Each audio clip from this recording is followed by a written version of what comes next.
My wife is a traveler from another dimension. She's forbidden from forming emotional attachments with people in these smaller worlds. But she fell for me at first sight. Every time her heart fluttered for me, it was followed by the soul-tearing agony of her world's punishment. She had already endured that torture 99 times for my sake. Then, I was kidnapped and taken into cartel territory, where I was beaten and tortured daily. On the verge of breaking, I remembered the secret method Jocelyn had taught me to contact her across dimensions. But when I connected, I overheard a conversation between Jocelyn and her mentor from her own world. Jocelyn, how could you personally contact that organization and have them take Silas? Isn't he the love of your life? My wife's voice was as cold as steel. That ordeal was originally meant for the supporting character, Julian. To save him, I had no other choice. Silas is the protagonist of this world. He's protected by this world's destiny. Nothing can truly happen to him. Once this mission is complete, I can stay in this dimension forever. I'll make it up to him then. My heart shattered. As the brutes closed in on me again, I gave up the will to fight. Tisk, tisk, this one's bones are tough. Another woman's voice, dripping with sarcasm, echoed in the dank room. A searing pain shot up my left leg. The agony was so intense that a pained grunt finally escaped my lips. Oh? Decided to make a sound, have we? The first woman seemed to find this amusing.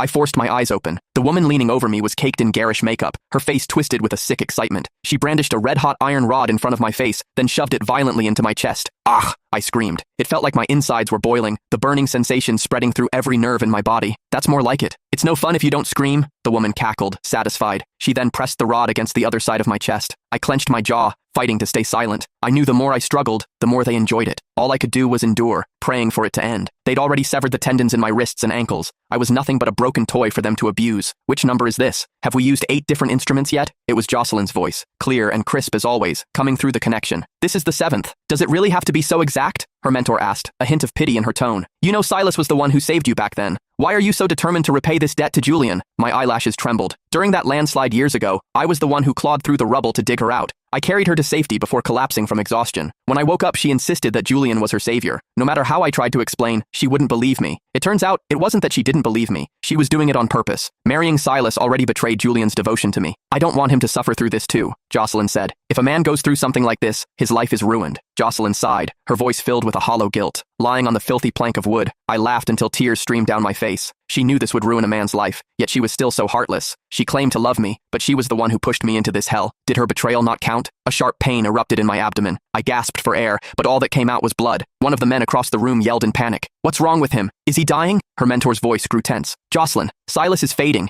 Don't tell me the details. Jocelyn cut her off, her voice strained with pain. It'll hurt too much. Okay, next. Let's destroy his ability to be a man. What? Her mentor exclaimed. Don't you want children? I thought you loved kids. I'll love Silas even if he can't have children. Even if we have a sexless marriage. It has to be exactly the same. Otherwise the events of the book will happen to Julian instead. Jocelyn's tone was unwavering, but to me, it sounded like the devil's whisper.